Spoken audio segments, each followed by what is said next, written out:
राम रसोया बेटी सिखबना कैले ह। कैसे बैठी हैं चौका के बीच, कैसे बैठी हैं चौका के बीच। रोई रोई आमा के कापेला शरीरिया हो।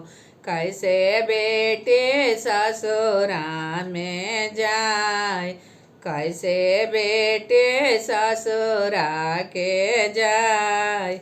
के मोरे बेटी के भोरा में जगई हानि, के पानी लेके रही हैं खाड़, के पानी लेके रही हैं खाड़।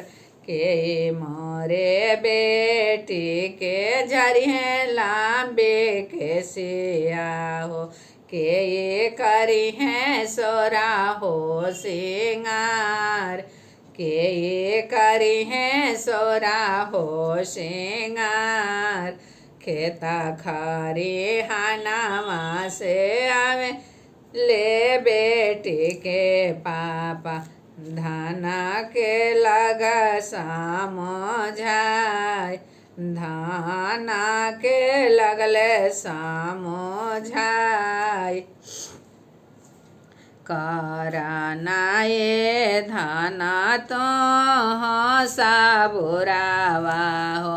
पोछे घलया चरावा से लोर, पोछे घलया चरावा से लोर। सासु ताये धाना भोरे में जगई हानि, नाना दो तो पनिया ले ले खाड़।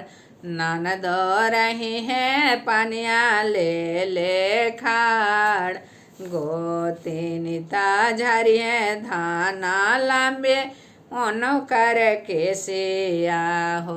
साजाना सोरा हो सिंगार, साजाना सोरा हो सिंगार। एताना बाचाना जाबा सोने ले कावना बेटी, गिरे लागल नायना से लोर, गिरे लागल नायना से लोर। नाही जे सिखनी आमा घर बारा तनावा हो, नाही सिखनी रामा रसोई, नाही सिखनी रामा रसोई। कैसे मेरा बिया माँ ससुर जी के लगावा हो। केहू के बात ना सहाय, केहू के बात ना सहाय। सिखेला ना बेटी हो घर बार तनावा हो। सिखेला ना रामा रसोई, सिखेला ना रामा रसोई। आचारा पासारे बेटे सोनिया सब कर बतिया हो।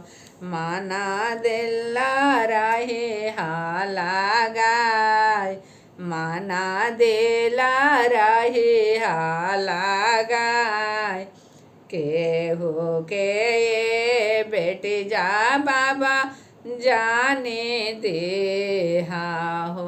राखे ले हाई जाता हमार, राखा तो जाता हमार।